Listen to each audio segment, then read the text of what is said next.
We begin right here at 5 o'clock with a look at the skies in New York City earlier today. You can just barely make out the city's iconic skyline behind that thick orange smoke. The smoke has gotten so bad late this afternoon, the New York Yankees baseball team announced they are postponing their evening game due to that poor air quality. Wildfires in Canada are sending smoke south, causing air quality alerts all across the eastern United States, including right here at home. Louisville is preparing for another air quality alert day tomorrow because of the elevated levels of pollution. Thanks for joining us here at 5. I'm Shay McAllister. And I'm Doug Proffitt. Thankfully, we've seen nothing like they're getting in New York. We saw the smoke and haze around the air yesterday, and certainly we're breathing it here. This morning's rain bringing much needed help. But experts say that the smoke could soon move right back in. It could be a problem with us for a while longer. So Grace McKenna talked to them about what this means for your health. Grace? Doug, right now, the Air Pollution Control District says the air quality could primarily impact people in sensitive groups. So that's the elderly, children, and those with heart and lung conditions or asthma. The issues come from what's known as fine particle pollution, directly linked to the wildfires right now. APCD's Matt Mudd tells me the particles can get into your lungs and bloodstream, potentially causing coughing, shortness of breath, and fatigue. When air quality reaches the elevated range on the index, people in sensitive groups should limit time outdoors. Mudd says if the AQI reaches higher levels than that, everyone should be cautious. If it gets worse, that would expand to every single person. All residents would need to watch how much they're exerting themselves outside, exposing themselves to this pollution, things like that. We spoke to another environmental justice specialist who recommends folks who are vulnerable wear a mask when outside and consider maybe using an air purifier. That expert adding, as we head into the summer months, it's also important to be careful of what we burn here in Kentuckiana to prevent spreading pollutants or potentially starting a larger fire. In the studio, Grace McKenna, WHAS 11 on your side. Grace, thank you very much. The Air Pollution Control District has already issued an alert for tomorrow. You can keep up with live updates on their website. That is airqualitymap.louisville.ky.gov. And the poor air quality is not just impacting Kentuckiana. Take a look at this time lapse of New York City from the National Weather Service. In just 3 hours, it went from hazy to bright red outside. Millions of Americans are on alert, being urged to stay indoors. Much of the Northeast is experiencing the worst air quality on record since 1999. The National Weather Service issuing air quality alerts as far west as Michigan and as far south as South Carolina. New York City's air quality index peaking above 300 or hazardous, registering among the top 5 worst major cities worldwide. This is not the day to train for a marathon or to do an outside event with your children. Stay inside, close windows and doors, and use air purifiers if you have them. According to Stanford researchers, exposures to unhealthy levels of wildfire smoke for several days is equivalent to smoking about 7 cigarettes a day if someone were to stay outside the entire time. So let's talk with Ben right now about the rain we did get and why we're going to have another air quality alert around Kentuckiana tomorrow. Amazing difference here now. We've got sunshine outside, but finally a good soaking rain. How much rain there, Ben? Yeah, over an inch, and we haven't had over an inch officially in Louisville since late April. So this has been very, very beneficial rain and cleaning out our air a little bit here.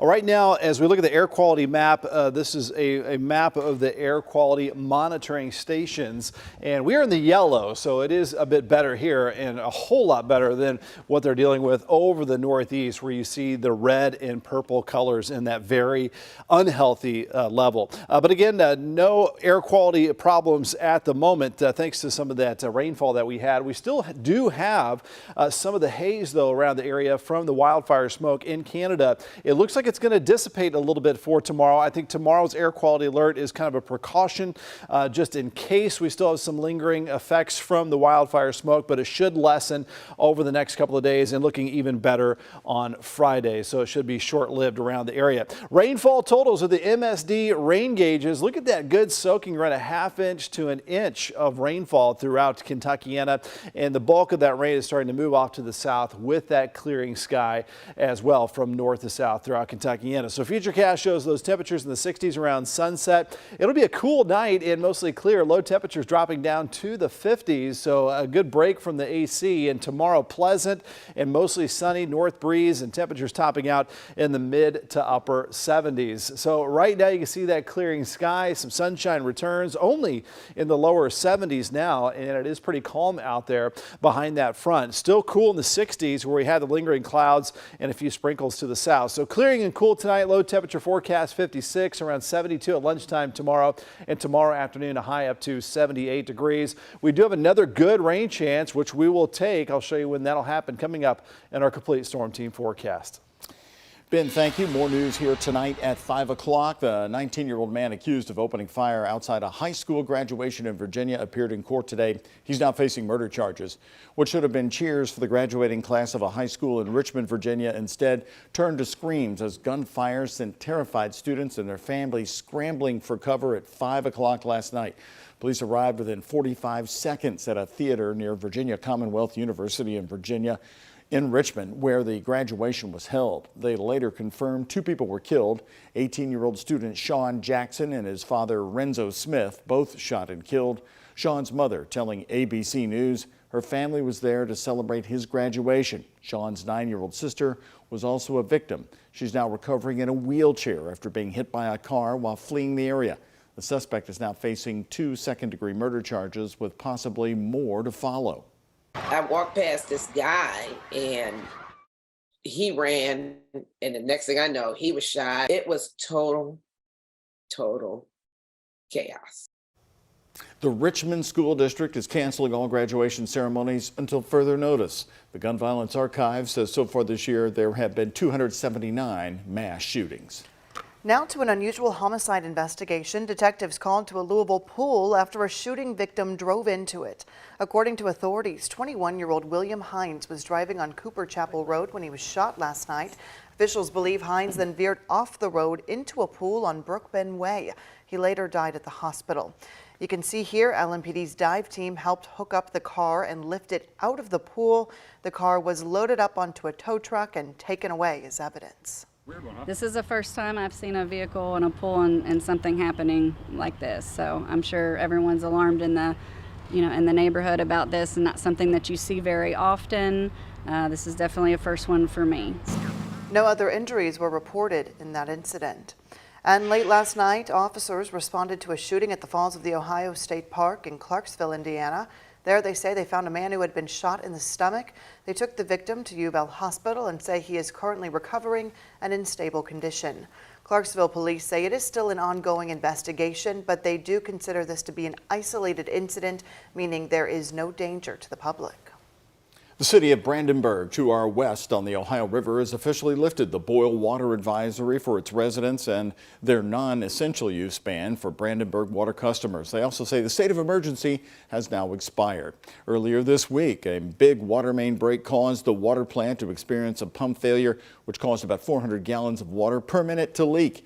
It left thousands of Brandenburg residents without water, forcing them to head to the city's town hall to get clean water and also fill up water buckets.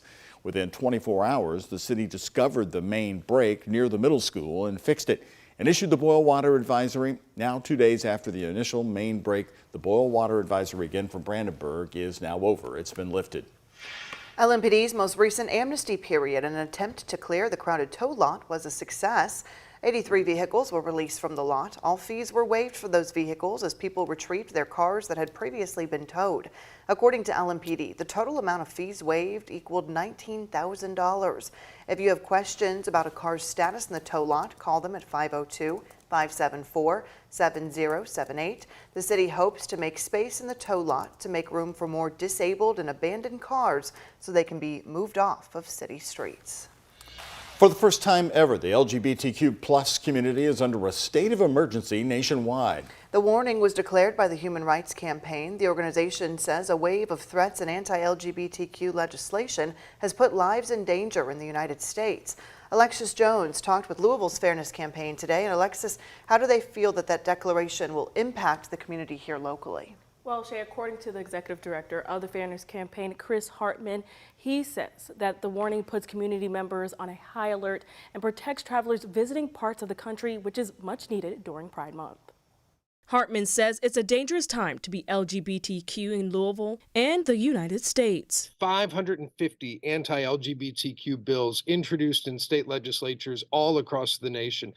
Dozens of anti-LGBTQ laws are now in effect. Surprisingly, he doesn't expect to see heavy police presence during Pride events this year. He says many within the LGBTQ community have negative interactions with law enforcement and feel unsafe when they're around. Instead, Hartman says the warning will push more members to celebrate and to protect each other. I imagine there's just going to be some increased awareness, some heightened level of scrutiny about what's happening at these events.